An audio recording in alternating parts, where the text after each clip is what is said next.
Blessings Disguised. Chapter 3. Remarriage. At college I picked up a magazine called Homes and Gardens, which advertised as part of its content a friends and partnership club for professional people. I cut it out and carried this advertisement around in my pocket for a couple of weeks. Turning out my pockets one day, I discovered it, and finally, after much thought, decided to join the agency. I filled in their application form and waited for the result. At last I received 3 names which I should contact. I decided that I would send a letter, not expecting any reply or telephone call. Within that first week, I had a phone call from somebody called Josephine, who lived in Tring, Hertfordshire, and she said she would like to meet up and could I suggest a venue. Just opposite me was a restaurant, which always seemed to be an inviting place, so I answered that I could, giving her a time, date and place. Josephine called, and we walked over the road to the restaurant and the previously booked table. I had never been to the restaurant before. In fact, I was never used to eating out at all. Josephine was 43, but looked 10 years younger. I was 47 and felt much older. Here was a sparkling 8-stone, 5'3", bubbly-haired, smiling extrovert, smartly dressed in a fawn-coloured trouser suit, who had been driving a pale green Toyota Bluebird with Elan. Her parking was immaculate. This description referred to everything she did. The evening was a success. Time stood still, as it were, and we got on famously. This sounds like some Hollywood film storyline, but that was how it was. That was not because my life was so grotty that practically anything would bring sunshine to it, or that the fog of depression had dulled down the scenery, and life around me was making this moment appear in full technicolor, with an orchestra backing the dialogue. Whatever, as you may well imagine, life suddenly took on a rosy hue, and the Walt Disney songbirds flew around chasing each other. My letter had borne fruit, because what I had written described exactly what Josephine felt she was looking for. Josephine Mittman, née Eastham, was born in Hilton, St. Ives in Huntingdon, on the 27th of February, 1939, to Harry and Eva Eastham, née Martin, and she was educated at Nottingham High School for Girls and Nottingham University. She was determined to make her mark. Her father was a lecturer in engineering, a committed Salvation Army captain, and tireless town councillor. Her mother was also deeply involved with the army and local good works. Brother Paul had a chemistry doctorate and worked as department head with Boots the chemist. Josephine was going through her final divorce settlements, being married in 1962 and divorced in November 1980. The reasons were very similar to my own, except she was looking after her 4 children, who were all at boarding schools.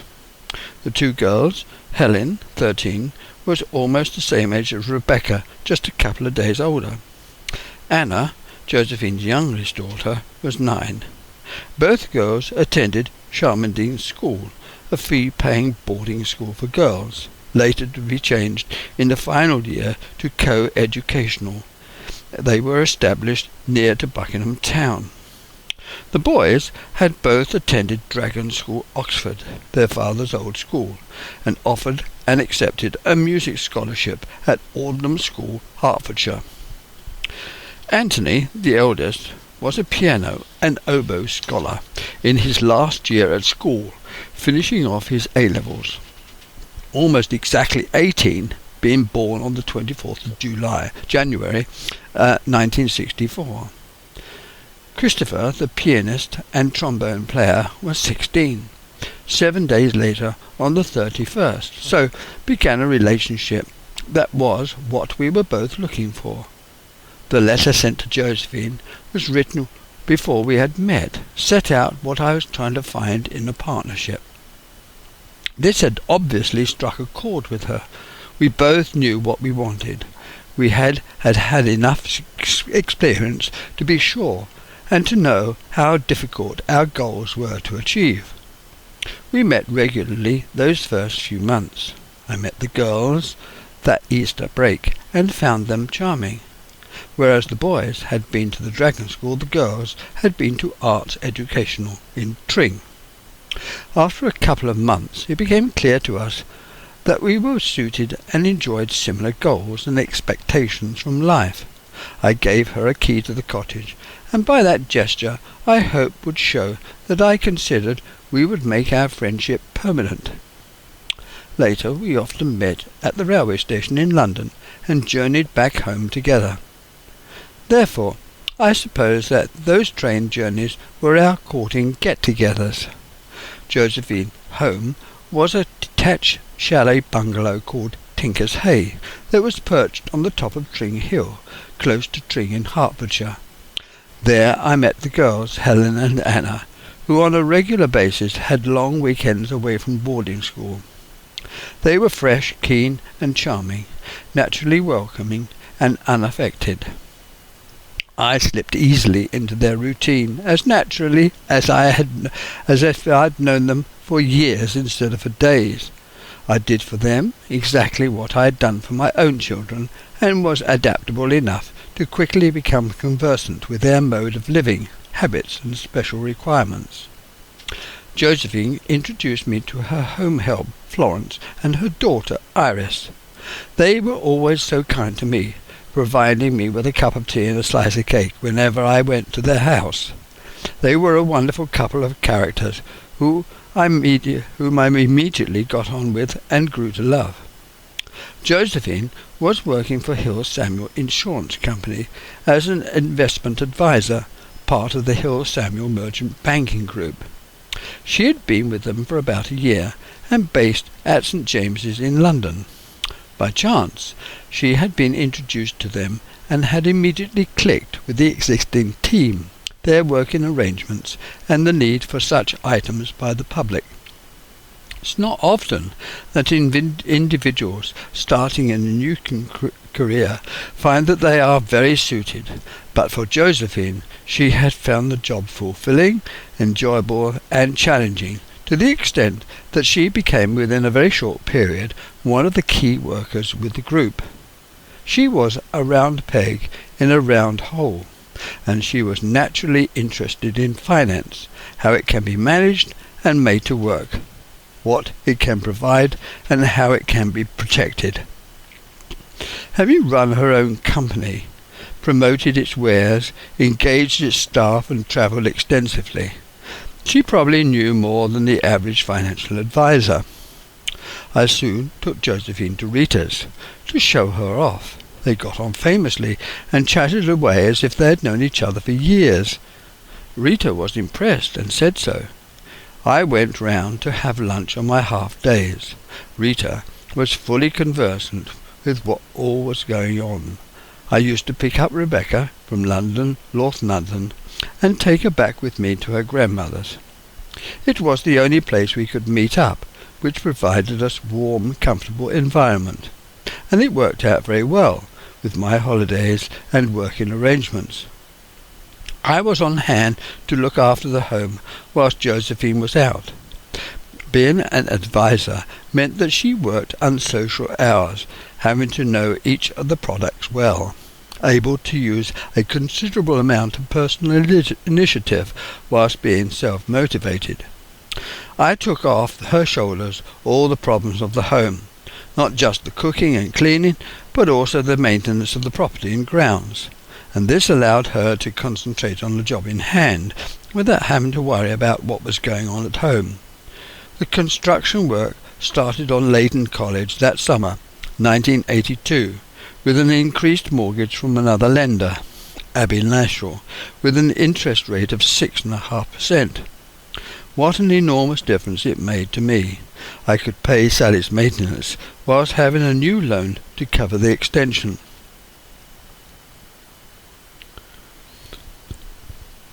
There was no problem with the society at the time, recognising there was a general lowering of moral behaviour. Extramarital relations were freely talked about. Dating agencies were used as pick-up points for sex and premarital relationships. As a father of girls, this behaviour worried me enormously. Homosexual relationships were included in TV plays and reviews, which was, for my eyes, a taboo subject, coming from the sort of Victorian home and environment I had grown up in. There was a rise, too, in the taking of drugs, as well as solvents, and an increase in sexual crimes.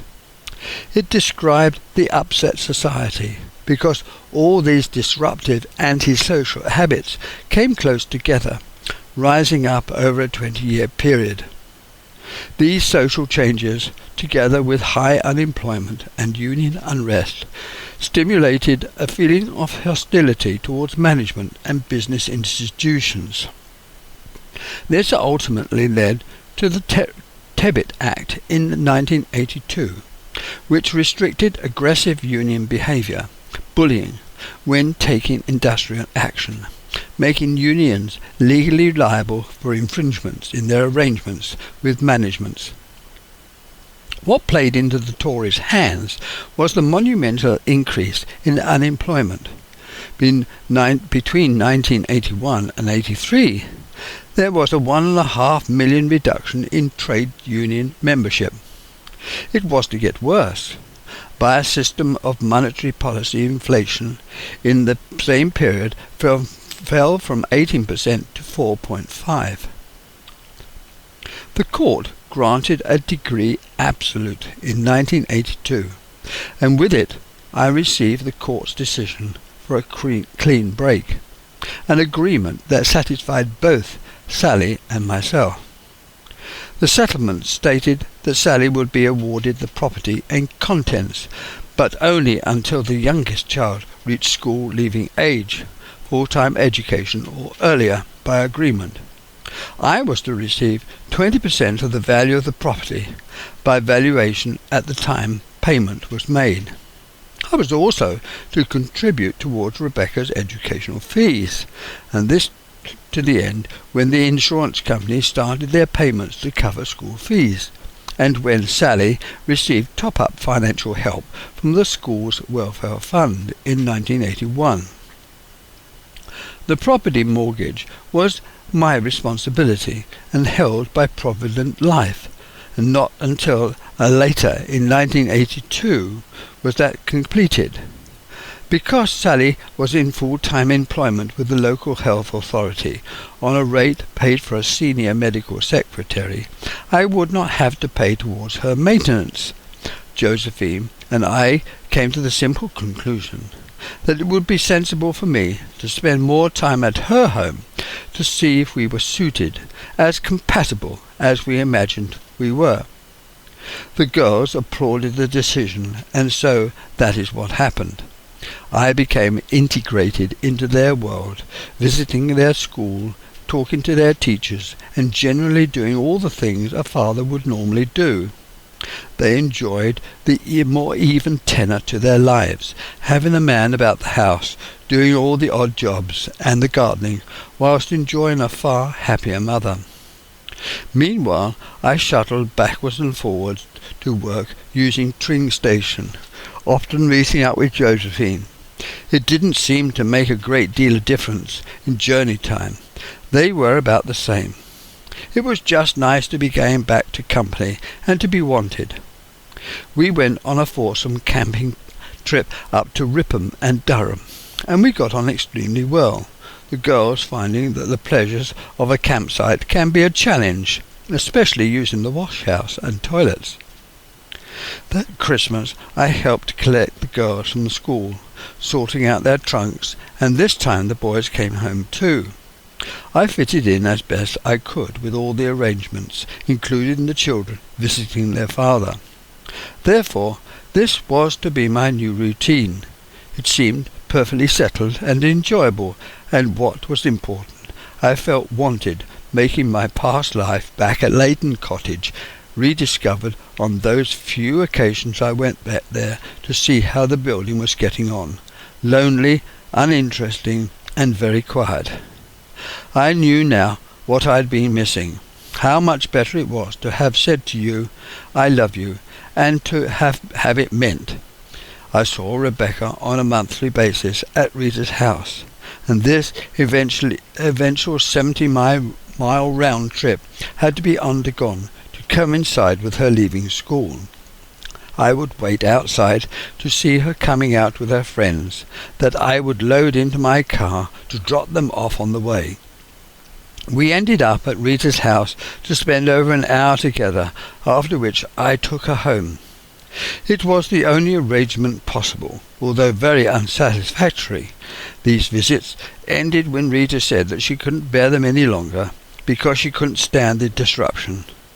I think really it was because she was being sidelined, wanted all my attention. Unfortunately, I never received an invitation to view Rebecca's work at North London or to attend any of the school open days, meet the teacher events or sports days.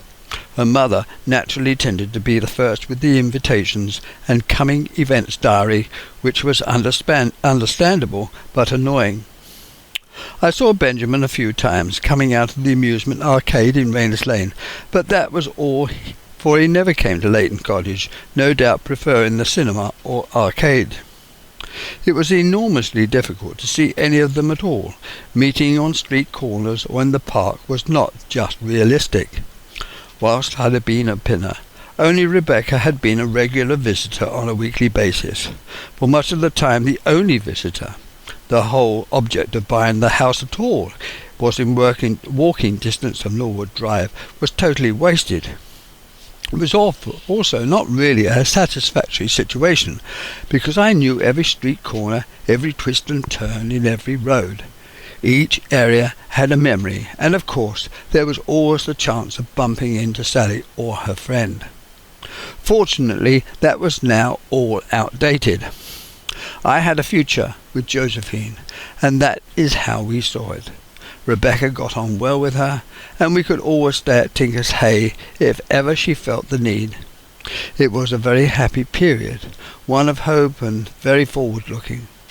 My brother Stan began to suffer from weakening of the muscles in his legs, and had many examinations to try and find out what was the cause. This had been an ongoing condition for almost a year. He had put it down to stress and lack of exercise, but it turned out to be a muscle wasting disease called muscular dystrophy. From that moment on, in 1982, his life changed. It was now one of planning for his long-term medical care, and this was made more critical because Pauline was pregnant. What a thoroughly awful thing to happen to Stan, now that he was gradually getting his life together. It's never a good time for something like this to strike one down, but in this instance it was dreadful. Their son Tim was born in 1983, and almost from that time Stan could see that his life and his family's was going to change. Stan managed to keep on in the motor industry for a further 3 years, all the time becoming weaker. This became more and more trying, because the truck and bus industry was in the doldrums, forcing employers to lay off staff, which is the way he ended his career. In 1983, there were nearly 3.5 million unemployed, and the future was not so predictable nor settled. It was believed that computers would completely take over all aspects of life, planning, hand skills, and labour-intensive manufacturing, leaving just the service industry. And like all predictions, this didn't come quickly about, but lasted another 20 years. The printing industry, led by the newspaper industry, was deteriorating in both profitability and print quality. Firms were folding up on an almost weekly basis. Information technology in the shape of computerized print production, including colour reproduction, was being produced using all new electronic equipment. The hold previously maintained by the strong unions was now being undermined by the changing technology, coupled with an increasingly high unemployment rate. Firms abroad won orders for printing contracts. Production methods and labour produced cheaper, faster print runs at a higher standard, and this created a disorientated, disillusioned workforce, which lost its union strength. Workers became unadaptable, which is exactly what the management wanted in the first place. Within further education college, and particularly the pre-printing processes based at the London College of Printing, there was great disquiet. Gravure suffered most, for there was very little of the department left. Letterpress relied upon flexography to support its staff, and lithography, although on the rise as a process, gave way to rotary scanners for its reproduction technology, and screen process continued to expand, having more packaging and front-of-store advertising to deal with. There was talk about new forms of image production, including inkjet and photocopiers, which were all encompassed in the new reprographic technology. In the newspaper industry, the development of an interaction between telecommunication equipment, computing, the storage of information, office desktop equipment, and picture manipulation, a growth in the application of optical fibre systems in rotary scanners, which passed modulated beams of coloured and white light to make the separation printers. All these contributed towards the new printing and image technology, which would revolutionize newspaper production. Further education, the industrial training boards took up training for industry. The government acknowledged it by instigating a new concept called industrial training boards. Industry recognized that vocational training was at an all-time low in both quality and worthwhileness.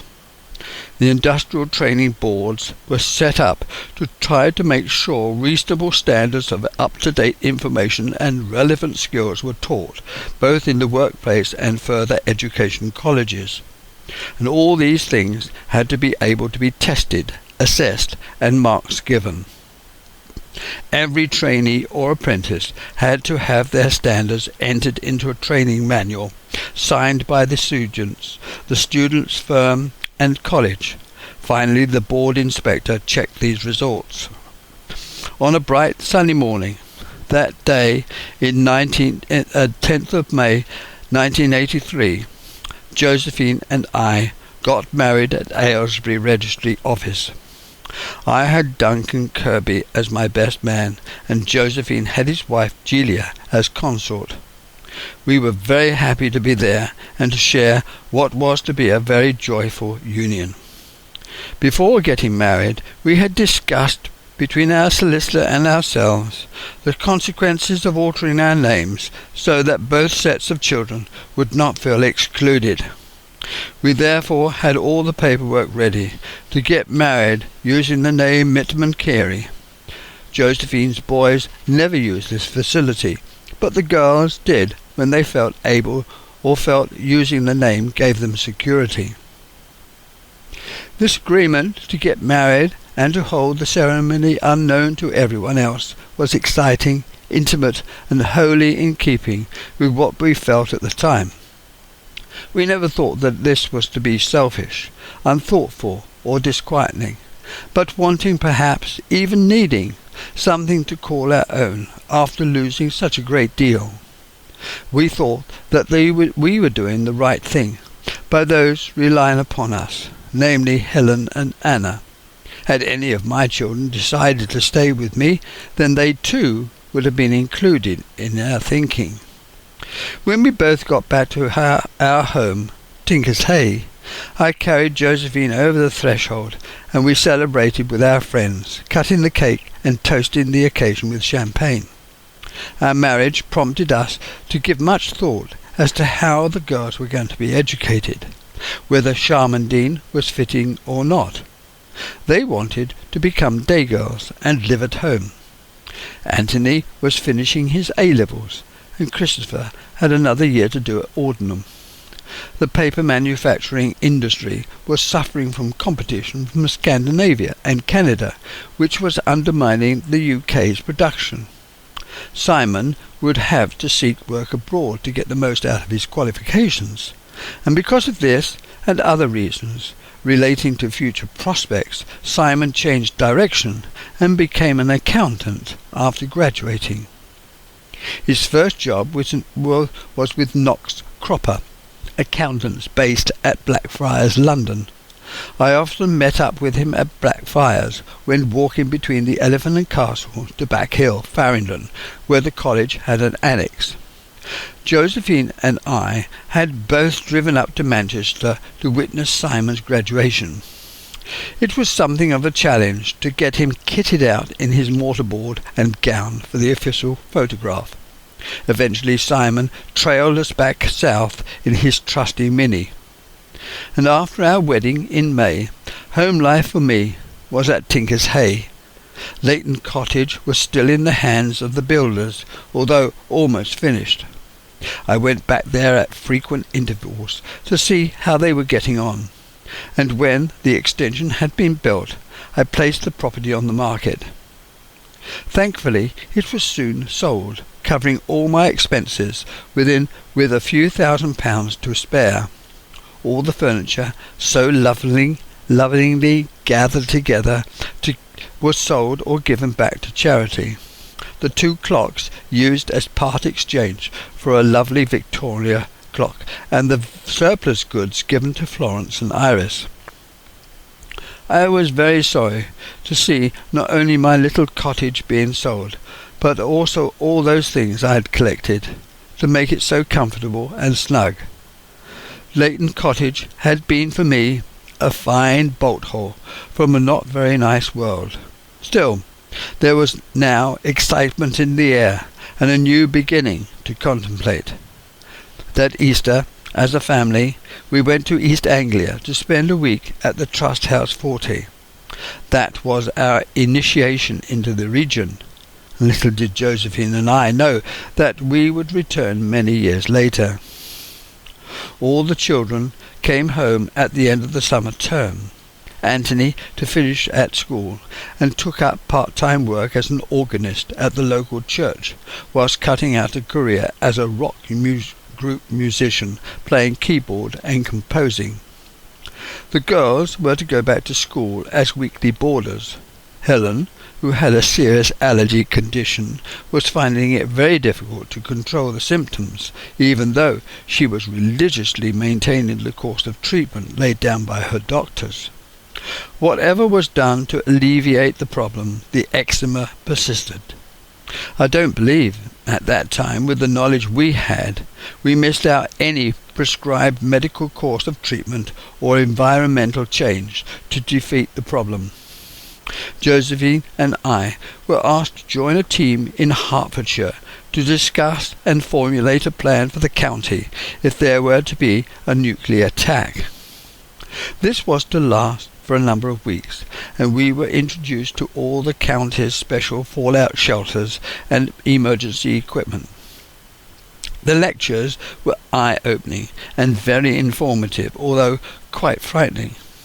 It showed us how expected an attack was thought to be, and how prepared the country was to such a thing happening.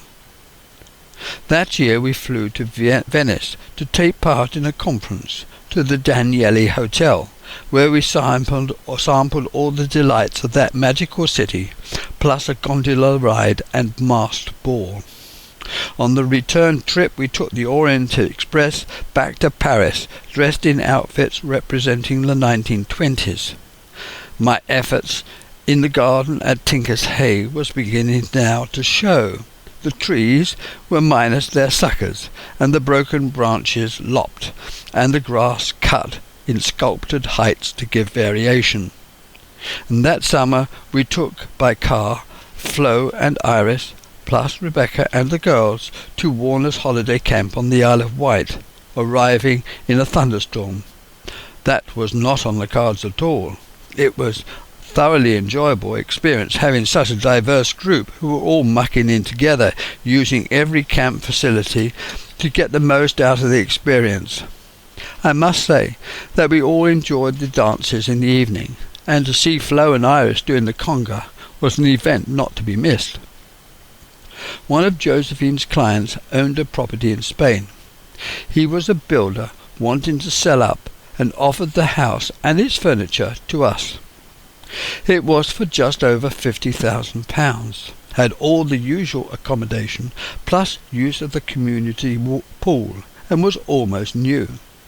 It was located not far from Alicante, near Altea and Polop de la Marina, and close to a golf course called Bernia Golf.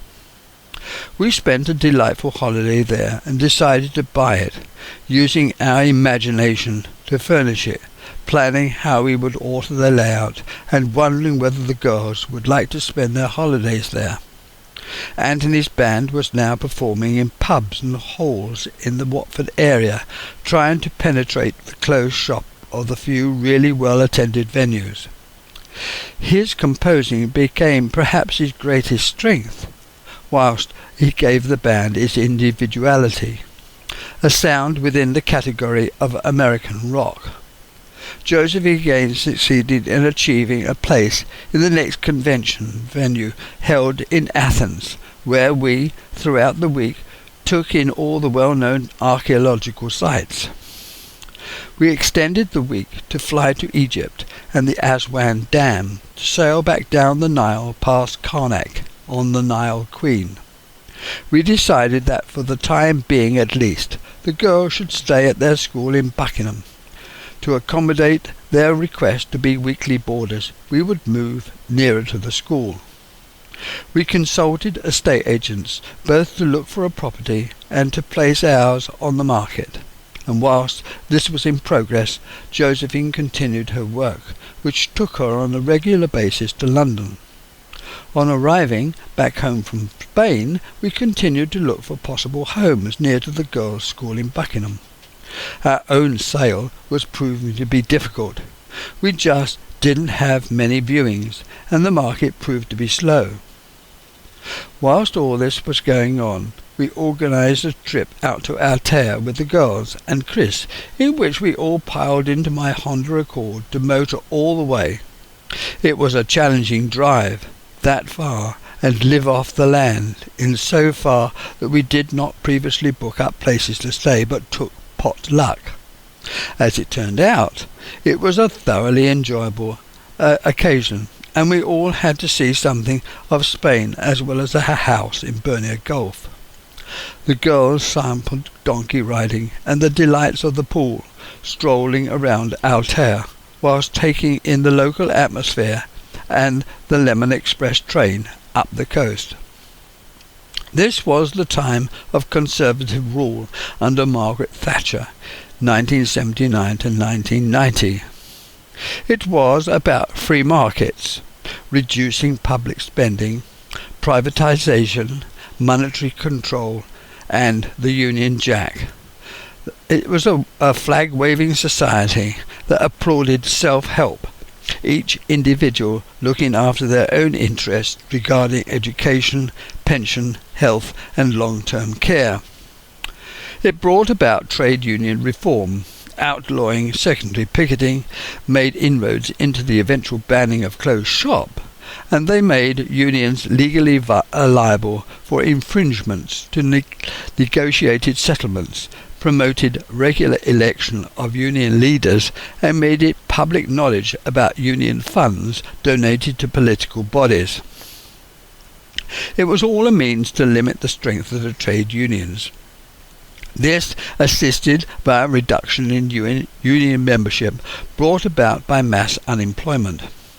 Together, these all made the Conservative government's position stronger. Halfway through Thatcher's reign, the miners' strike took place, which lasted a year. She had been very secretive about the amount of planning which had gone ahead of the strike to hoard large stocks of coal at all the generating stations. About the same time, the print unions stripped of their power by the move from Fleet Street to Wapping, by forcibly changing their working practices. Maxwell created a massive print and communication business, taking over and stripping out, laying off redundant workers. Unemployment was now at its peak in 1986, with 3.4 million workers out of work. At the end of this period, the public held the Conservative government responsible for the inflation that was rife. And that summer Chris and I painted the outside of Tinker's Hay, whilst the girls cycled round and round, making Chris furious because they were getting in the way. We had our break sharing a convivial smoke in the garden shed with a cup of coffee. It was a very happy period, and a great deal was done to the garden to make it all the more attractive. One of the ways, I thought, to improve the vista was to cut a gate-shaped hole in the high hedge which surrounded the garden. This had the effect to give the impression that the garden extended further down into the valley. Trees were lopped and the lawn shaped by allowing different heights of grass to grow. The garden took on a very different appearance.